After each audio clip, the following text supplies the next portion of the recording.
Selain keputusan anggota Dewan Perwakilan Rakyat yang semakin tidak berakal sehat gitu kan. Kenapa? Karena setelah mengesahkan RUU untuk penambahan menteri, ya kementerian akan ditambah bebas sebebas-bebasnya berapapun jumlahnya oleh presiden terpilih Bapak Prabowo Subianto ya. Namun selain informasi soal bagaimana kementerian nanti akan terus dikembangkan oleh presiden terpilih gitu kan, kemudian berapa banyak kementerian yang akan ditambahkan oleh presiden terpilih Bapak Prabowo Subianto, ini masalah Fufu Fafa masih terus menjadi perhatian publik. Bahkan Roy Suryo ini semakin blak-blakan ya di beberapa televisi swasta gitu, termasuk TV One misalnya. Roy Suryo mengatakan secara terang benderang bahwa Fufu Fafa ini benar-benar wakil presiden terpilih gitu kan. Berarti kan kalau kita pikir secara lebih mendalam gitu kan, ini mengarah kepada sosok Gibran Raka Buming Raka. Meskipun memang pada perdebatan tadi malam gitu kan, itu sangat memungkinkan nilai 50-50 antara Roy Suryo dengan para penjilat yang masih ada sisa gitu kan. Karena kebanyakan hari ini para penjilat gitu di rezim gitu kan, ini sudah banyak yang mundur gitu, bahkan ngilang entah kemana karena tuannya akan segera berhenti lah ya, udah waktunya pulang ke Solo gitu. Nah teman-teman semuanya, biar nggak terlalu panjang lebar pembahasan kita, lanjutkan nanti diskusinya dengan memberikan penilaian terhadap beberapa video berikut ini yang masih membahas soal Fufu Fafa ya, sampai akhirnya bagaimanakah apakah Gibran benar-benar akan tidak jadi gitu kan sebagai wapres gitu, atau Fufu Fafa ini hanyalah serangan-serangan buzzer yang kemudian dimanfaatkan untuk kepentingan syahwat mereka. Oke, ini dia buat teman-teman semuanya. Oh, nebeng pesawat teman. Siap Abang Kaisang. Kita semua percaya sama Abang. Kan kita semua tolol. Kita semua kan bodoh. Di dunia ini yang pinter kan cuma Abang. Yang hebat juga cuma Abang. Kita semua mana bisa masuk partai 3 hari langsung jadi ketum. Kita semua mana bisa bisnis jalan 1 tahun langsung dikasih dana 30 miliar. 2 tahun kemudian dapat lagi 100 miliar. Pokoknya Abang yang paling hebat lah Bang. Abang yang paling mantep. Bismillahirrahmanirrahim. Assalamualaikum warahmatullahi wabarakatuh. Salam sejahtera bagi kita sekalian.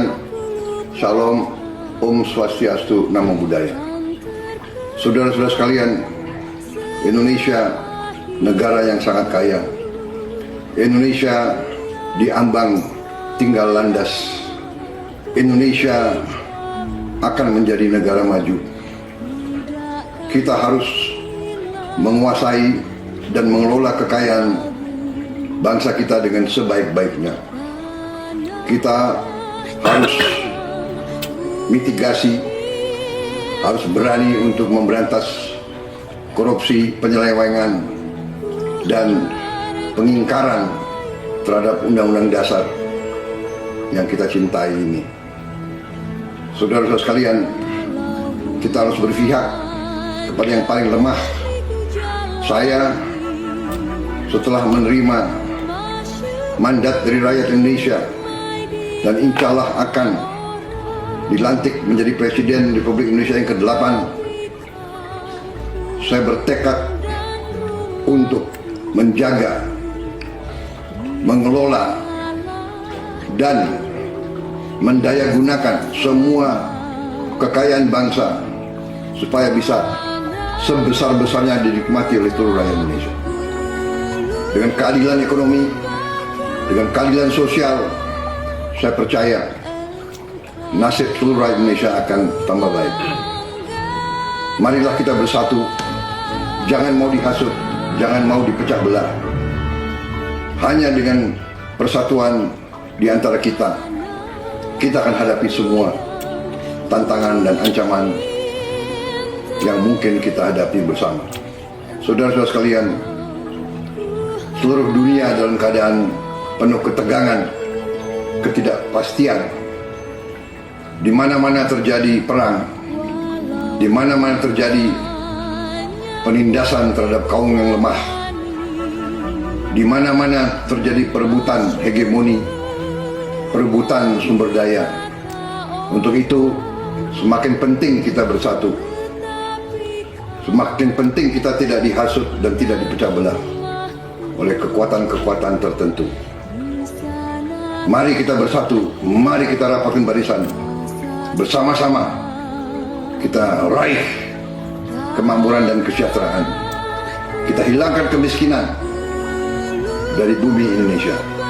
Terima kasih. Wassalamualaikum warahmatullahi wabarakatuh.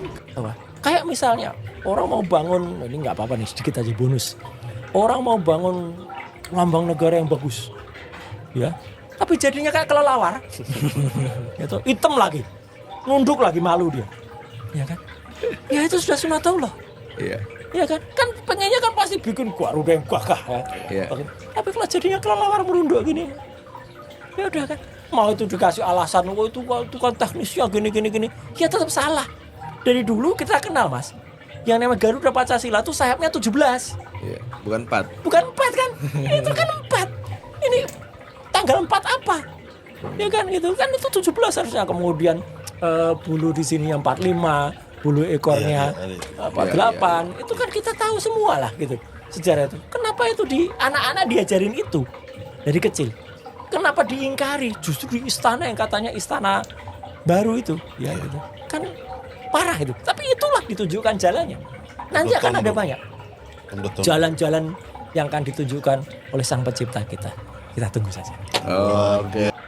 Bung Papa ya, tadi Pak Budi juga menjelaskan itu bukan dari pihak Gibran dan Kaisang mainkan, tapi dia tidak tahu siapa. Nah, tanggapan dari PDIP sendiri gimana? Tadi pernyataan Mas Rocky Gerung kan sangat baik terkait hal itu. Tapi itu juga menunjukkan bagaimana peradaban demokrasi kita tergerus. Dan saat ini kan banyak yang lempar batu sembunyi tangan. Punya agenda-agenda politik, tapi lebih suka menggunakan tangan-tangan lain. Dan ketika ditanya, saya tidak tahu. Jangan tanyakan kepada saya. Saya tidak akan pernah mau disandra oleh siapapun, saudara.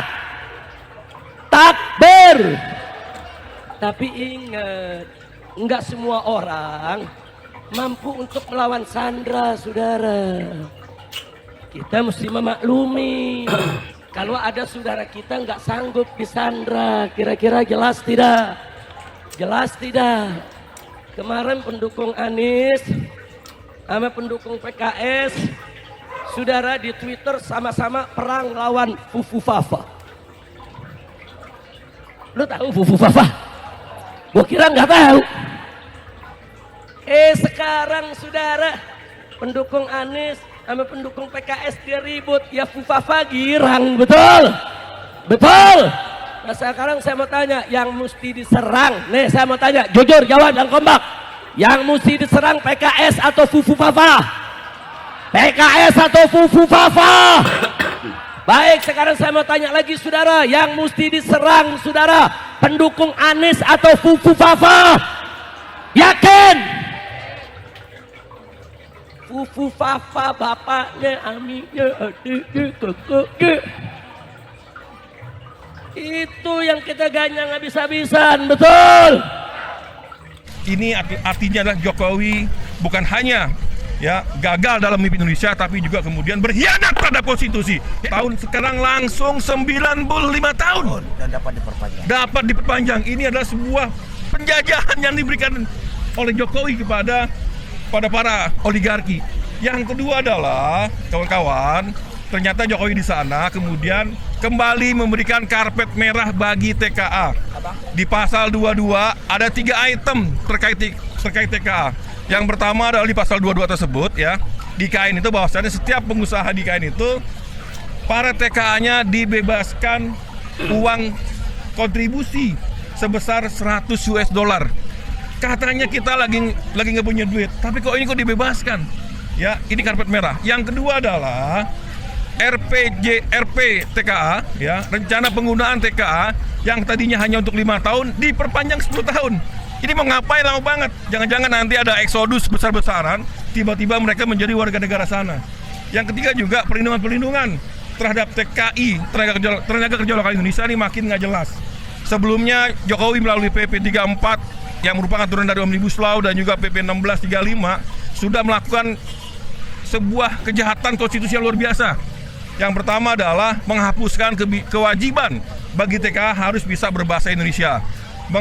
Menghilangkan kemudian rasio 1:10.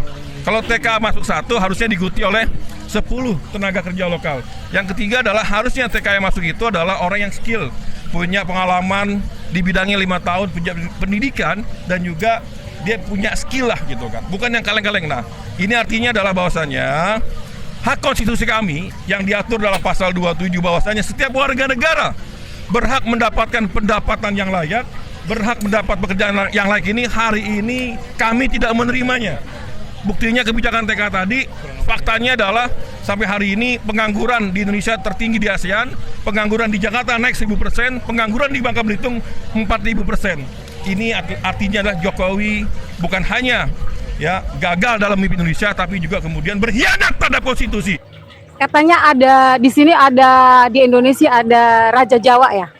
Kenalkan ya, ini Ratu Jawa tuh. Bagus kan? Ratu Jawa. Jangan bilang ngaku Raja Jawa ya, nih ratunya, Ratu Jawa. Katanya ada Mulyono, nih Mulyani, nih Mulyani kan? Kenakan, Mulyani nih. Pagi Mulyono. Iya, yang gitu. Si Mulyono bisa memiskinkan rakyat. Nih, Mulyani memuliakan rakyat. Hei, nah, ya akan memiskinkan Mulyono juga. Tunggu keberangkatannya.